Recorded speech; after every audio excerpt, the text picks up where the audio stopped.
watching? Dad, can you see my backpack? Glory and Injustice was a super quirky, sort of weird short film that I enjoyed. I thought the tone was set really well early on with the father and the daughter and their relationship, also with all of the very interesting set pieces and the environment that they're set in. The father and daughter relationship, with how the actors did a really great job together. Their chemistry was great for that sort of dysfunctional relationship that they have. The dialogue was really funny. Sort of the precociousness of the daughter with the sort of deadbeat, almost superhero dad. Definitely a premise I haven't seen before, so I was really interested in seeing more from that. So the premise was really cool. This world that they created in such a short amount of time is a world that I wanted to see more of.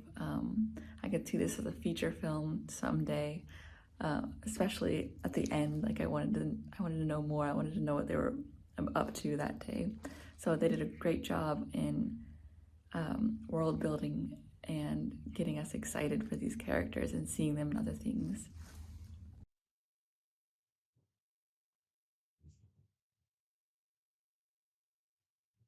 Glory and Injustice is a comedy, 7 minutes, but it's got its laugh. Oh, where's the premise here? I don't know. I mean, I'm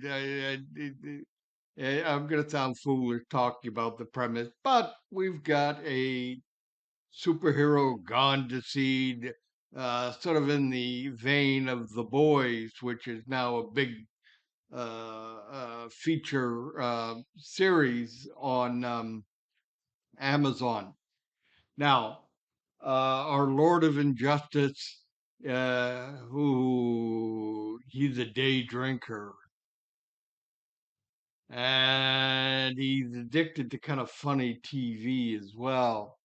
Now, in the way these things go, the young daughter is driven, well dressed, trying her best to keep a dysfunctional household together. And into this mix comes a dreaded public official letter. Petition for custody of the young girl back to her mother, also a superhero of some kind, but of a grade higher. Now, she's very upset because what's not to like about life with dad? No rules, even though he's a little, quick to crack a cool one and sit all day watching bad TV. But she gives the speech. A man's got to be a man. A superhero's got to be a superhero. And he snaps back, sort of, into action. Anyway, it's a short film. I liked it. It's got its laughs. Eric Michael Cole, who plays the Lord of Injustice, does an excellent role. I tell you, if I saw him on the street, I'd believe him.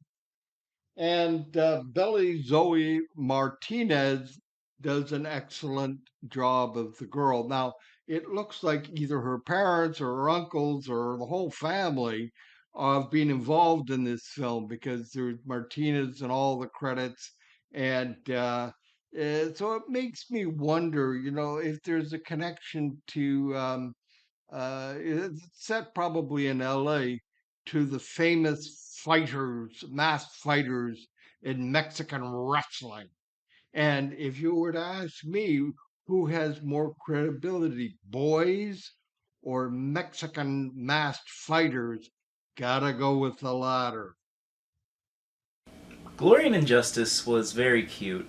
I thought the dynamic of the deadbeat super dad was a very creative notion, and it was very interesting how the father was so fantastical, yet the daughter was so normal. That contrast was actually very aesthetically pleasing.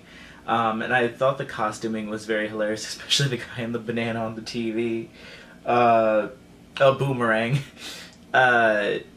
All in all, I thought this was a very adorable but also humorous short with a very sweet ending. For how vulgar that child was, Glory and Injustice was a sweet story, like a father-daughter story. You know, supervillain down on his luck, and it's like, you know, it's funny this story. Like, you know, you see a supervillain like who quit and doesn't feel like he's good enough, and his, you know, his loud, vulgar daughter is like, you know, you can do it, and it's really fun seeing like that type of story. And the girl did an amazing job. And yeah, it was entertaining. It was like a small scale thing, but also very fun. So this is a really fun piece. I gotta hand it to the filmmakers. They did a really nice job of kind of building this big world of supervillains and superheroes by, you know, with limited resources. Here we had a couple people in an apartment set. There was a little bit of stuff happening on the TV there. So small cast and a small view, but we painted a big picture. So good job, you know, making something big happen with limited resources. So it was it was a funny journey, seeing this daughter inspiring her father to be a great villain again. It has proved to us that he's going to be a great villain again by he makes toast for his daughter. So it's very silly, it's very fun, very tongue-in-cheek. We kind of get the idea that perhaps he's probably not that villainous after all, and maybe he will team up with that evil couch after all. But yeah, no, it was funny. The actors did a great job. The effects were fun. It was well paced, and a great concept, executed well. So good luck with this. I hope it goes on. You're able to do more and maybe get a feature out of this, because it's a lot of fun. Glory and Injustice. I love the fallen superhero villain story. Just great biting humor with a father-daughter twist. I thought their back and forths were deeply funny, and they absolutely nailed the dialogue and the volleying between the two. It had almost like a Deadpool kind of sharpness to it that the actors just totally nailed. I could absolutely see this being extended into a series or a feature length, because there's so much room to play with, and they really built a world that I understood and I wanted to live in for as long as possible. So really funny, really sharp humor, really well executed.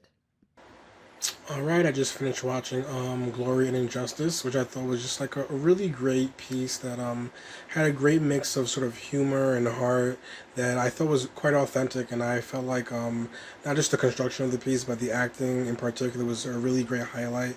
And it's very difficult to carry a film in such a small space with only a few characters, but the young lady in particular was just such a great actress, and there was such a level of joy and attention to detail in terms of how the story was constructed from the beginning, and the build-up and all the small breakaways and pieces of humor that sort of always punctuated the zaniness and quirkiness of the central characters. And I feel like the piece was very self-aware in both not taking itself too seriously, but also having a strong intent in terms of how I wanted the audience to feel, and the moments they wanted to leave the audience with in the end. So I feel like this was just a really great piece that worked for young people and older people, and while also being a fun time in terms of just pure entertainment value, which I really appreciated. And I thought that there was a great sense of style and imagination that really came through, which ended up making me enjoy this piece a lot.